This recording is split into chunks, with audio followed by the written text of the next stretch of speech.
Best talk tayo ng mga kapuso, kauban si Attorney Resi Rizada. Resi!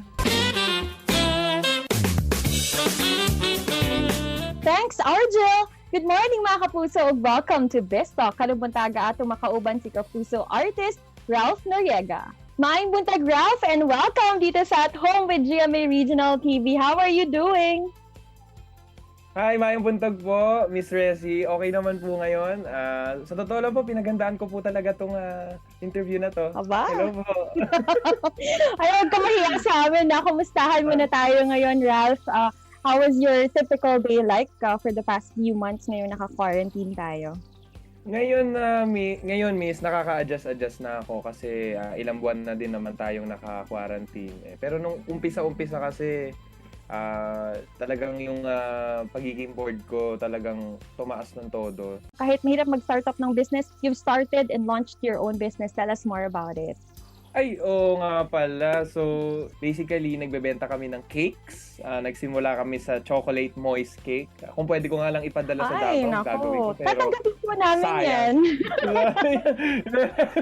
Hindi, pero ayun, una is, Miss, nag-launch kami ng chocolate moist cake. Nung umpisa kasi, ano lang yan eh, bigay-bigay, nagpapamigay lang kami sa mga, syempre quarantine, nauso yung, uy, paayuda ka naman dyan, padala ka naman dyan. So, parang kami, ano man pwede kong ibigay? Nag-isip ako, ano man pwede kong ibigay na paayuda para sa kanila, para sa mga friends, di ba, nauso yan.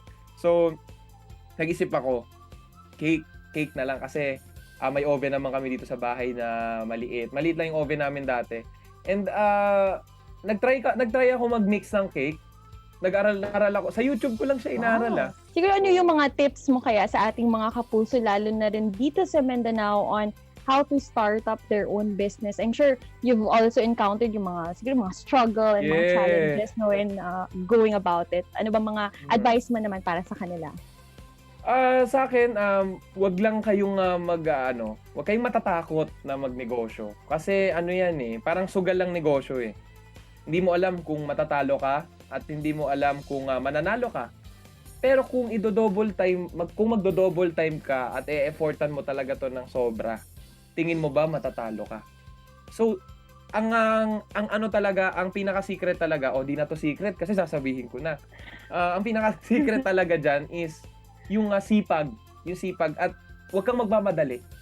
At huwag kang matatakot tumalon. Kung kailangan mo tumalon ka na doon. Huwag ka na magdalawang isip kasi once na nagdadalawang isip ka, tumatagal lang yung oras.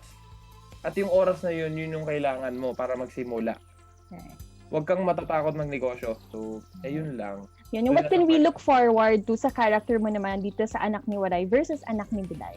Nako, yung character ko nga, ibang-iba kung paano ako ngayon. Kasi yung character ko dito, si Lander, best friend ako ni Kokoy, which is yung leading man.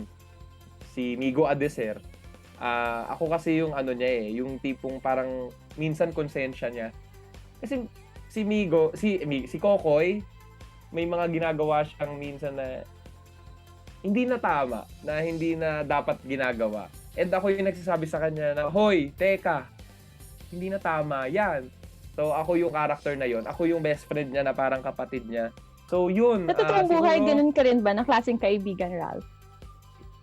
Yes, Miss, sa totoo lang, ganun na ganun ako sa totoong buhay. Kasi ako yung lapitan ng mga kaibigan na may problema. Kaya ko lapitin ng mga chicks, hindi naman. Pwede mong sabihin niya. Pwede.